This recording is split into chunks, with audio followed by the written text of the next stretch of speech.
China में पूरे 5 साल बाद कोविड-19 का जो प्रभाव था वो हम सब ने देखा था, लेकिन अब 2025 में एक और नया वायरस बम बन के फूटा है। जी हाँ, ये कोविड-19 से 2 गुना ज़्यादा बताया जा रहा है खतरनाक लोगों के लिए। इसका नाम है HMPV यानी ह्यूमन मेटा इम्यूनो वायरस, जो वहाँ के हॉस्पिटल्स इस वायरस से भर चुके हैं। शमशान घाट पर लाशें बिछ गई हैं। क्या ये कोविड-19 से 2 गुना ज़्यादा होगा? कितना असर इसका होगा? आखिर ये क्या वायरस है? यही जानने के लिए इस वक्त हम लोग आ गए हैं गाजियाबाद के वैशाली में। मैक्स हॉस्पिटल के सीनियर पल्मोलॉजिस्ट शरद जोशी जी हमारे साथ मौजूद हैं। सर बताएंगे कि आखिर वायरस क्या है, क्या ये कोविड-19 से ज़्यादा खतरनाक है या नहीं? सर आपका बहुत बहुत स्वागत है। धन्यवाद। देखिए, ह्यूमन मेटा न्यूमो वायरस कोई नया वायरस नहीं है। इम्पॉर्टेंट बात यह कि कोई नया वेरिएंट तो उसका नहीं आया। जैसे corona virus was an old virus, but कोविड-19 जो उसमें एक पर्टिकुलर म्यूटेशन के बाद जो उसकी इन्फेक्टिविटी, जो उसकी फैटेलिटी बढ़ी थी, क्या कोई नया वेरिएंट डेवलप हो गया, ये अभी भी रिसर्च का विषय है। अभी जो हमारे पास कुछ पेशेंट्स मेटान्यूमो वायरस के देखे हैं हमने लास्ट 2 मंथ्स में, influenza A, influenza B, H3N2, human metapneumo virus, इस तरह के कुछ पेशेंट्स के कुछ केसेस देखे हैं, बट वो सारे माइल्ड थे। मतलब लेस देन 1% पेशेंट्स जो है वो एडमिट हुए, हॉस्पिटल में एडमिट हुए। कुछ पेशेंट्स में वायरसेस की वजह से उनके हार्ट पर भी असर था, इसलिए वो ICU में भी गए। बट थैंकफुली वो रूटीन वायरसेस थे। स्ट्रेन्स ग्रेजुअली इम्प्रूव हुए।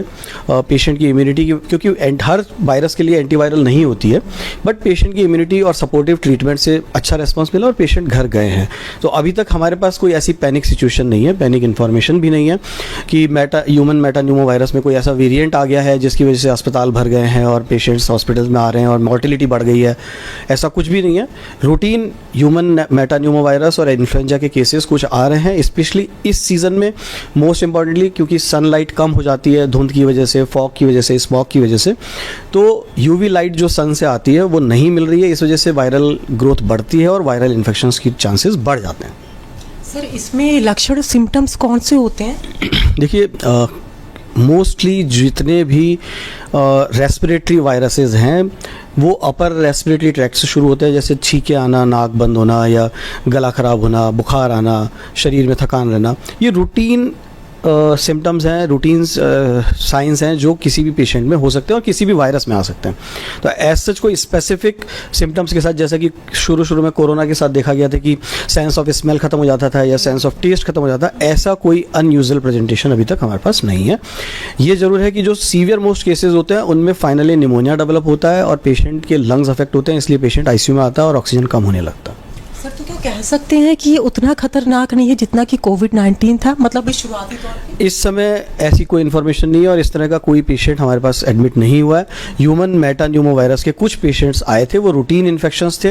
पेशेंट 1-2 ICU में भी गए, बट वो इम्प्रूव होकर रिकवर होकर घर चले गए। कोई नए वेरिएंट की इस समय कोई इन्फॉर्मेशन नहीं है और इस तरह का कोई पेशेंट नहीं आए हैं। ओके सर, मतलब ये वायरस पुराना है, ये नाम भी पुराना है, इसका कोई नया वेरिएंट, कोई घातक वेरिएंट नहीं आया? इसका कोई नया वेरिएंट अभी तक रिपोर्टेड नहीं है, एटलीस्ट अपनी कंट्री में, अपने सिटी में। बट अगर आप बता रहे हैं कि चाइना में कुछ इस तरह से हुआ है, तो एक नए वेरिएंट पे हमें नज़र रखनी होगी।